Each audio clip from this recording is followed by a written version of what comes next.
कोल्हापुरात दर्शनाला जाताय, तर ही चूक अजिबात करू नका. Hello everyone, welcome to my mini blog. आज मी आणि माझी फॅमिली कोल्हापूरला अंबाबाईच्या दर्शनासाठी निघालोय. रात्री 11:30ला कॅब बुक करून फुल जोशमध्ये निघालोय. पण पुढे काय होणार आहे याची अजिबात काही कल्पना नव्हती.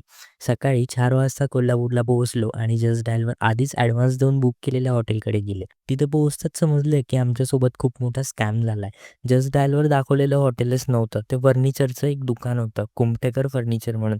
आणि दुकानाच्या मागे 2 छोट्या खोल्या होत्या आणि आजूबाजूला एकदम पूर्ण शेत आणि शांतता. आम्ही केअरटेकरला कॉल केला, पण तो आधी उचलत नव्हता. नंतर कॉल उचलून म्हणतो, "सर रूम नाहीये. आजचे दिवस तुम्ही इथेच ॲडजस्ट करा." आमच्या आधीही एक गेस्ट तिथे अटकले होते. त्यांच्यासोबतही हा स्कॅम झाला होता. पण रात्र असल्यामुळे त्यांनी कसंबसं तिथे ॲडजस्ट केलं होतं. एक फक्त हॉल होता आणि एक पत्र्याचं छत, फर्निचरचं दुकान सेम आणि एकच वॉशरूम होता. तो म्हणतोय, "सर तुम्हाला फक्त 2-3 तासच हवं आहे ना? तर मग फॅमिलीसोबत ॲडजस्ट करा." पण असं कसं फॅमिलीसोबत ॲडजस्ट करणार एका दुकानात? आराम करायला जागाच नव्हती. बुकिंग करताना WhatsAppवर वेगळे फोटोज पाठवले होते आणि प्रत्यक्षात पिक्चरच वेगळे निघालं. बरं एवढं नक्की की त्याने बुकिंग अमाउंट लगेच रिटर्न केली. फक्त ₹1 कट करून त्याने रिटर्न केली. म्हणूनच सांगतो, जस्ट डायलवरून हॉटेल बुकिंग अजिबात करू नका. स्कॅमर्स खूप आहेत. Booking.com किंवा मेक माय ट्रिप हेच सेफ ऑप्शन्स वापरा. हे सगळं झाल्यानंतर आम्ही मंदिराजवळ हॉटेल शोधायला निघालो. सकाळची वेळ, थंडी आणि क्रिसमस हॉलिडे असल्यामुळे सगळेच हॉटेल्स सोल्ड आउट होते.